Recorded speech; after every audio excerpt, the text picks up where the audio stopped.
the letter from the Birmingham jail, as far as I'm concerned, one of the greatest letters ever written besides the scriptures. Don't understand how Dr. King was able to get that kind of revelation in the jail to write that without computers and books and everything else. Mm-hmm.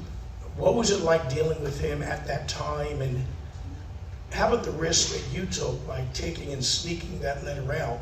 I mean, obviously, if it was found, they probably would have destroyed it, but you risked, I guess, everything to get that out of there. Well, let me just say this. I've written about this and I've told people. Dr. King was arrested on April 12th, 1960. Yeah, April 12th, 1960.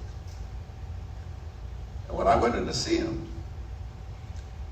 I was the only lawyer who could go in to see him. And so the people, the authorities there, they knew me. I had this heavy, I don't know, moniker known as Dr. King's New York lawyer. So when I went to see him, they just, I had to show, although they knew who I was, I showed them my ID, and they patted me down. They didn't go through any body search or anything. So when I first went in to see him, I went in to see him on April 12, 1960, late that afternoon. When I went in to see him, I said, Martin, we better do something about getting bail money, because coming to see you was like running the gauntlet. All these parents are yelling at me and say, you tell your Dr. King to get our kids out of jail. So, and I said, and I was on the phone with Harry Belafonte. Harry Belafonte said, you got to give us some names that I can call to help us raise some bail money. Dr. King would not hear anything I had to say. I said, Martin, are you listening to me? He's inside the jail. I'm sitting on the stool outside the jail. I said, Martin, you are ignoring, you're not paying attention, you're not listening. And he said to me, you and Harry have to solve that problem. I said, Harry Belafonte and I can't solve that problem. We need your help. And then he said, have you seen this? So I said, what's that? And he showed me a full-page ad that had been taken out in the Birmingham Herald. A full-page ad had been taken out and signed by a group of clergymen in Birmingham, which had told, in effect, to get out of town. In effect, they said, Dr. King, we know we got our problem, blah, blah, blah, blah. But you got to be patient and so forth. And he had started to answer that ad by writing on blank sheets of old newspaper, paper towels. So when he saw me coming, he says, when you come and bring me some, first of all, take this, which I've written, little scraps of paper, take it out, and then bring me some blank sheets of paper. That went on for a period, twice a day, for 5 days, which ended up eventually in the letter from Birmingham jail, which I never read. I never read until 6 weeks later, because I was too busy. And I was happened to be 6 weeks later, so I'm in Atlanta, Georgia, the Southern Christian Leadership Conference. And Secretary Dorothy McDonald says, Clarence, I'm so glad you're here. The magazine Christianity in Crisis was a published Dr. King. What he wrote, I said, well, I never read it. He says, well, it's a mimeograph copy over there. So I sat down, and for the first time I sat down and read what he wrote on those sheets of paper that had been, over the period of 5 days, had been typed up. When I read it, I said, oh my God. And I said to him, Mark, you don't get any credit. I give you no credit for being able to quote scripture. All that. That's what you are. You're a PhD in theology. I said, but brother, I mean, you're rivaling me. Nobody has a memory as good as mine, I said. You were quoting things. He was quoting poetry. He was quoting from Kant. He was quoting from, it was brilliant. And he did this without reference to a single book. He had all of that in his head. Okay. So that's, when I read that, I said, you know what? You are a bad brother. I said, I don't think I use the word shucking and jive, but I said something like this, I always thought that they were exaggerating your abilities.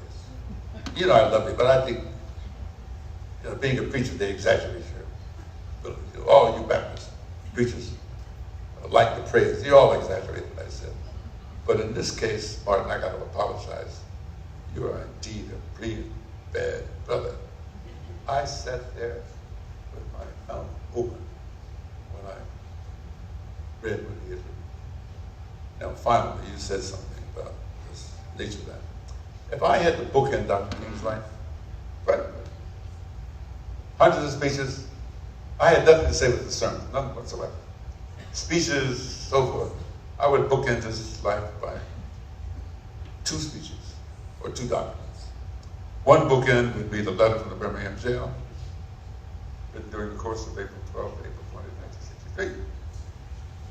And the other would be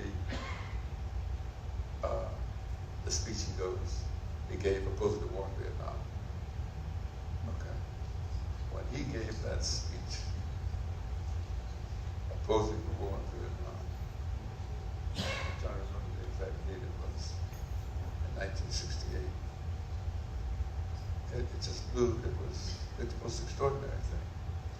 In fact, when he sent me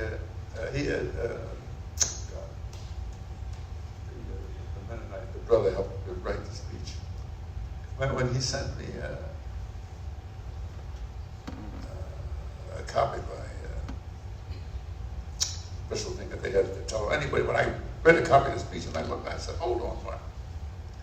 I said, you have a sentence in that speech. You sure you want to say this? I never will forget this. He started, I was raised by Irish standards, topic sentence, you know. I learned English the old-fashioned way, you know.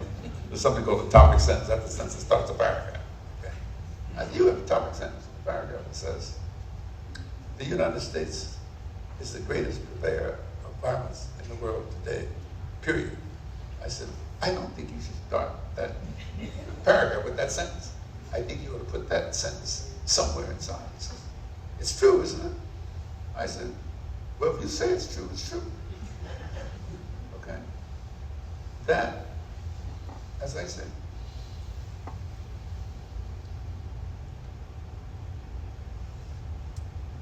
when he wrote that letter, when he wrote that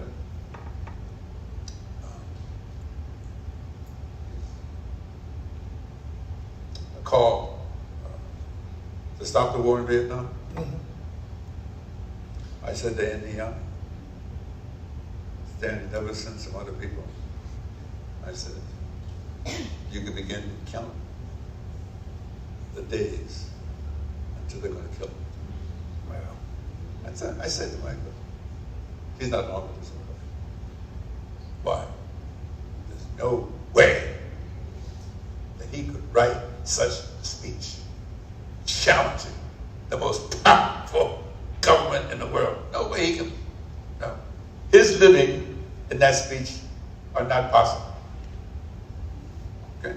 I thought, but by the way, I'm not saying anything different than what I had a chance to sit with James Comey, was the FBI director. I said the same thing I'm saying to you. And I told him the same thing.